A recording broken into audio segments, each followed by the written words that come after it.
just arrived. Tish Murtha Elswick Kids, a second book from continuing on from youth unemployment. Let's open it. Just freshly off the press. You can buy this on the Bluecoat Press website. You can get it on Amazon. But I think the best thing to do to support Bluecoat is to buy it on directly from the Bluecoat website, which I'll put a link in the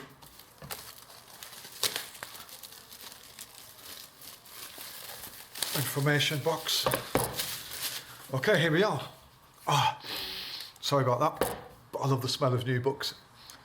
So, Elswick, it was regarded, I think, as one of the worst parts of Newcastle. In fact, like the Independent in the 90s rated Elswick as one of the worst parts of the UK. I think there was something like 30% employment. So down in Elswick was a lot of shipyards, a lot of heavy industry, steelworks and stuff like that, a lot of engineering works and stuff like that, and which were all sort of mothballed and closed down. And I think because of where Elswick was and its population who probably worked on the ports and in the factories, it was really heavily hit. And steps in somebody like Tish Murtha to document that community in the aftermath of the whole industrial downturn. And that's why Tish's work is so poignant.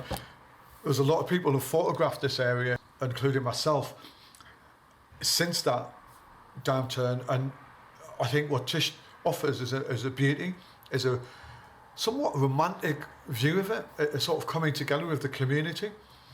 And I mean, this picture sums it up. It's you know, there's so much going on with that, with the stillness, with the motion, with the street. It's this sort of bonded togetherness, and I think she captured that in a lot of her work. And let's look through it. I'm not going to show you all because this is hot off the press. Sadly, Tish is no longer with us, but Ella, her daughter, is continuing her legacy, and we need to support that because this stuff needs to be out there. It needs to be seen. It's a really important part of our history. Tish Murtha, 1956-2013. So well done again to Ella, who's introducing it here. In that, you know, she's bringing this all together. So well done. So we've got a Mark Richards, A Few Seconds Snatched from Eternity, introduction essay, and Flock by Lisa Matthews, October 2018. That's on this side. I'm not going to show you that. So what I need to do, I think we need to come down, because I think what I'll do is I'll show you what's on the right. In fact, let me see. I haven't opened the book. They're all on the right. So I'm going to skim in handfuls of pages because I don't think you should be. I don't want you to see all of this. Let's just check where the text is. So we've got a thank you thing on the back. So there's no real insight into anybody, but we all know where it is. Let's have a look. It's beautiful, isn't it? Great depth of field. I know this area, I know this backdrop, I know the light. I shot a lot of my work, early work as a student, and my book itself comes from this area, mainly a lot of the stuff I shot from this area. I know the territory, I lived in this area as a student, and I get these pictures so much, and I get the community and the hardship. So I know these streets, they're just a sort of classic juxtaposition of sort of new 60s, 70s housing, and look at the old concrete, the old red brick walls and the cobbled streets of Victorian age as well. It's wonderful.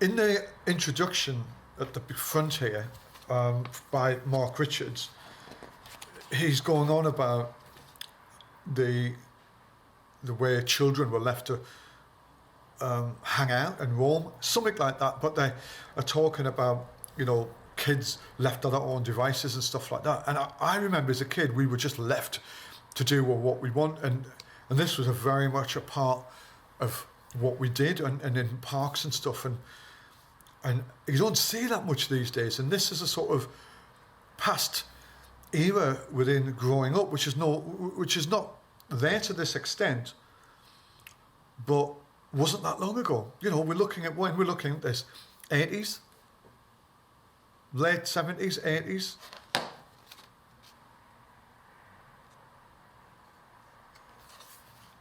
Look at that. You know, as a kid, you would just explore, wouldn't you? I remember going to my old school when it was being built. It was my new school.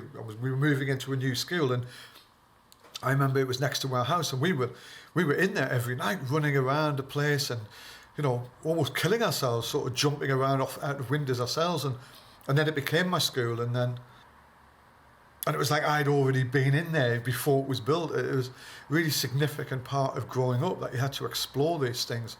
And I guess with the state of a decline of the area, this stuff was really common, you know, and empty housing and regeneration.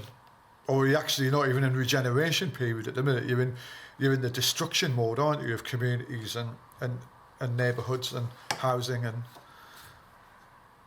I guess Tish wasn't after anything apart from documenting this tight-knit and this sort of this bond of the children, and it really was sitting there to be taken, you know, in terms of pick photographs.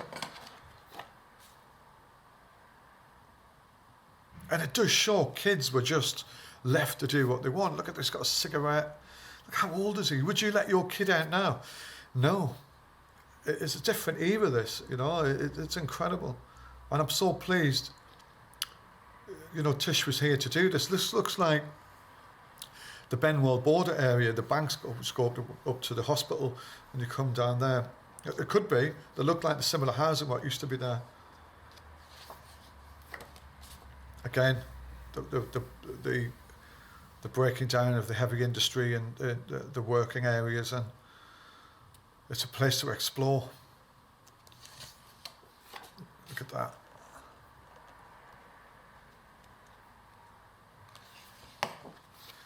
And I missed a lot out. I'm on page 76. And if you if I put a sheet of A4 on the front of this, and I put a sheet of A4, you can see how big that is. You know, it's a massive book. It's classic Bluecoat size, nice oversized book. It feels square, but it's not. Let's have a. It's just under the square. It's fantastic size. So, where are we?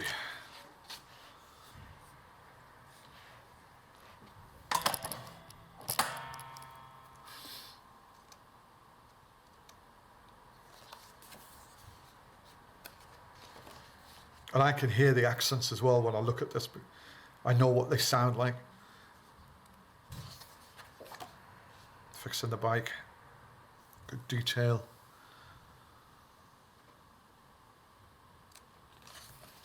Oh, look at that. Look at the layering. Look at the juxtaposition of different housing complex. And sort of masonettes and the high rise. It's beautiful. Let's get down on this a little bit more. Isn't that spiffing? That's beautiful. Supermac. That was Malcolm MacDonald, who played for Newcastle. Supermac. Wow. I don't know what that car is. That's amazing. I do, around this period, I remember as a kid seeing like old trucks, derelict, just smashed up, sitting on the side of the roads and in fields and stuff, and we used to just climb all over them as well. How life's changed. Shown off to the camera. So on page 107, and I've missed quite a bit out. And I love the fact that Tish has just wandered, you know, it's part of her life, it's part of her community herself, you know, and she's just gone outside and documented this, and made it a sort of life's work in a sense, you know. It's such a shame she's not around to enjoy that. Even though this stuff's been around a while and it's been out there, this is just a way, like, how it's all come together, and she should be here to see this all, you know, and it's such a shame she's not. Look at that. Looks like potatoes. Old shop there. This is sort of like an old factory area by the looks of it. And you know, you'd make bonfires then, and there'd be nobody coming and saying, "Oh, turn the bonny out," because people didn't, you know, you'd be burning rubbish, and that's what people wanted. So there was never a sort of problem with things like that. You know, you'd get bonfires and stuff everywhere. Wherever there was a field and there was wood, you'd make a bonny. That's beautiful. Look at that, with the corgi type dog. And now I'm on page 137, and look at that, dressed. It's the same street as some of the earlier stuff with the kids.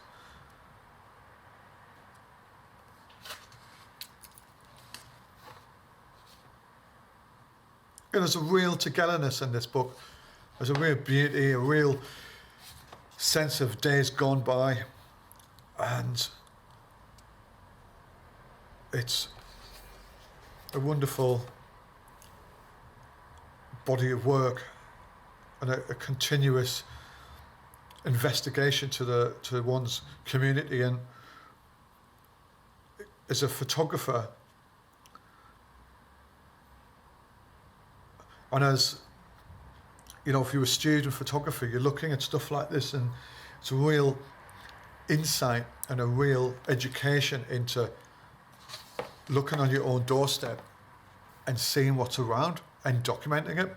And you know, in hindsight, we look at this and we think, wow, yeah, it's a beautiful piece of work. And when Tish was doing it at the time, she could never envisage this far down the line. She knew somewhere there would be an end product, because all good photographers know there's an end product somewhere. All good photographers know it's going to end up somewhere, and that's the whole point. Delivering your message to put it out there. We have so many outputs now. And I think a lot of students and a lot of young people forget that when they're producing this work, even though they're surrounded by output with YouTube, with Twitter, with Facebook, with Instagram, with the accessibility to making their own websites now, they often forget that, and I see it all the time, they often forget that looking on the old doorstep is a valid way of telling a story, and of getting that out into social media in the right context is very valid as well. And it's really interesting when you sort of start seeing younger students open their eyes to what they can do and how they can educate themselves and people around them on in their local community. It's a real eye-opener to watch, and I see students make that transition. But it's very difficult to get that message across. When you see stuff like this, it's much easier to make the students go, I get this, I get that. I could just be documenting my mates, I could be documenting the neighbours, I could be documenting the youth club, if there's one to document. I could be documenting Guy Fawkes Night. And you wouldn't get this now. This is all controlled in health and safety, but this is what it used to be like. There's the houses, there's the green. You just go around nicking wood and putting on your bunny, and you'd have competitions to see who could make the biggest bonfire. And this looks like it's on the bank area. So if you imagine, this here is a map of Newcastle. So you've got town centre here, you've got the River Tyne here, and then you've got like the Tyne comes out Westgate Road, and then it goes up Scotswood area. I think it's Scotswood, and then you've got the sort of General Hospital and stuff here, and you've got St James's Park there. Here, and all of this here is Benwell, and you've got Arthur's Hill, which forms that arc towards the hospital, and then you've got the city centre here. So this is Elswick, and that's the Tyne, and that's where everything used to be. And here's like a sort of grid of streets going like that, sort of, or it used to be. There's a lot of sort of houses being knocked down and stuff, and flats and things like that. So it was all like sort of banked up. So you get to the top road, and and then you from the town centre you would sort of go up Westgate Road, and then you were on a higher level. So all of this area was on a steep sort of incline building up to the top bit. So you can see here the gradation of the hill, and that all looks like a sort of Benwellish end. I think even there, that light might be the other side of the river here. I'm speculating just off what I know geographically. Look at that. That looks like that mini, what was in an earlier shot. It's beautiful, isn't it? So recently, this was on, and the Youth Unemployment was on at the Photographer's Gallery.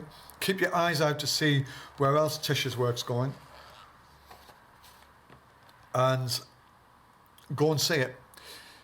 Go and support Bluecoat Press. Go and support Tish's legacy. Help Ella out. Support photography. Buy it as a gift. Buy it as a reference for your projects, your ideas. There's the incline. You see what I mean? And that's a sort of banking coming up there, and that's the other side of the river down there. So all sort of inclined up. It was great when it was icy. It was a nightmare to drive down. And some earlier shots in here where you can see the ice and the incline. It was an absolute nightmare. Go and support this. Get out there, Bluecoat Press. And I haven't shown you all of it. I'm 179 pages in. I hope I've done a little bit of justice to it. I ain't trying to say anything apart from get this book supported, keep Tish's legacy alive, keep Bluecoat Press going, and credit to Ella for keeping it going. Thank you.